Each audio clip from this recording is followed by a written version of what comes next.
सुबह का समय, गांव का एक छोटा सा घर जिसके आंगन में तुलसी का एक पेड़ लगा था। चिड़ियों की चहचहाहट के बीच घर की छोटी बहू गीता झाड़ू लगा रही थी। बड़ी बहू सीता बरामदे में बैठी चाय पी रही थी। बूढ़ी माँ तुलसी पर जल चढ़ा रही थी। सारा घर का काम मुझसे ही क्यों कराया जाता है? ना कोई मदद, ना कोई मान। मेरा तो जीना हराम कर रखा है।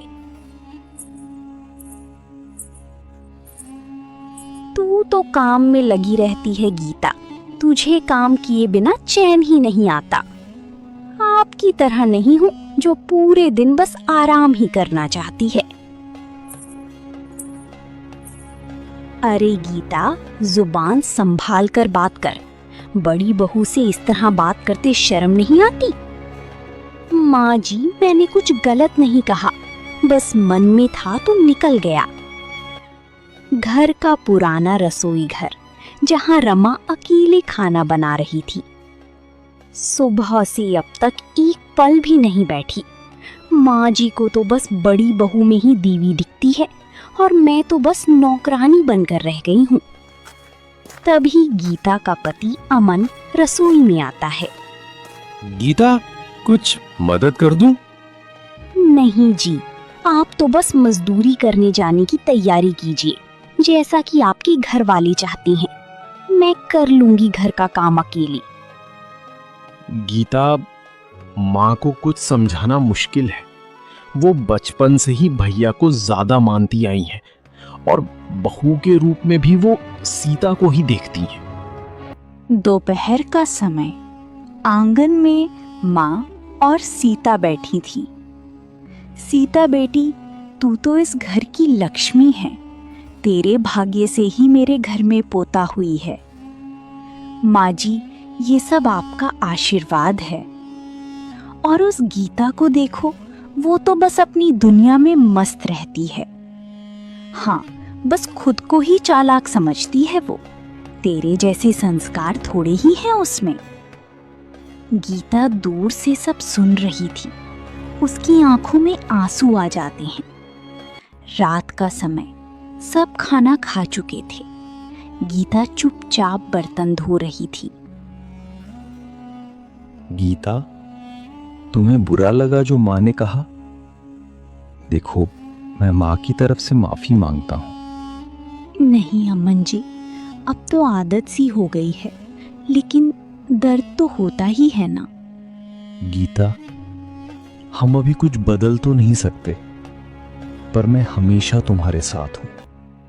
बहू अमन को समझा दो कि गीता को ज्यादा सिर चढ़ाना ठीक नहीं। औरतों को उनकी जगह पता होनी चाहिए। आप चिंता ना करें माँ जी, मैं सब संभाल लूंगी।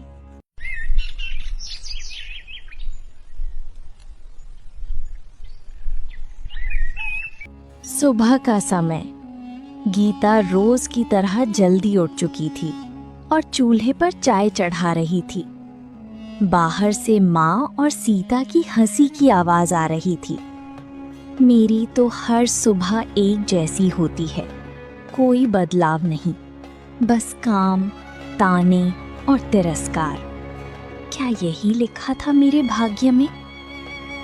तभी गीता की सास रसोई में आती है। गीता, सीता के लिए अदरक वाली चाय बना देना, आज उसकी तबीयत थोड़ी नासाज है।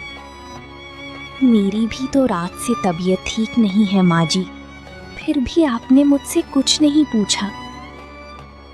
ओह, अब बीमारी के बहाने बनाने भी सीख लिए तूने। अरे सीता से कुछ सीख, जो बिना शिकायत सब करती है। गीता चुपचाप आंसू रोकते हुए चाय में अदरक डालने लगती है। उधर बड़ा भाई रवि काम से लौटता है। माँ, मैं आ गया। आ बेटा, थक गया होगा। गीता, जल्दी से पानी ला। अभी लाई माँ जी। गीता सब देख रही थी कि किस तरह बड़ी बेटी और बहू का सम्मान किया जा रहा है, लेकिन उसे कोई नहीं पूछ रहा। इसके बाद आंगन में पूरा परिवार साथ बैठता है, केवल गीता को छोड़कर। रवि बेटा, हमें अपनी पोते के लिए अच्छे स्कूल का इंतजाम करना होगा। तेरा बेटा बहुत होशियार है। हाँ माँ, कल ही शहर चलकर देखता हूँ। अरे हाँ माँ जी, हमारा गोलू तो सब में अव्वल आएगा। माँ, गीता भी तो पढ़ी लिखी है, वो भी घर के बच्चों को पढ़ा सकती है। इस बहाने कुछ कमाई हो जाएगी। हमें किसी परदेसिन की पढ़ाई की जरूरत नहीं। हमारी बहू तो सीता है, गीता तो बस बोझ है। सन्नाटा छा जाता है। गीता कलेजे पर हाथ रखकर दूर खड़ी सब सुनती है। रात का समय, अमन और गीता अपने कमरे में बात कर रहे थे। गीता, मुझे शर्म आती है कि मैं तुम्हारा पति होकर भी मैं कुछ नहीं कर पाता।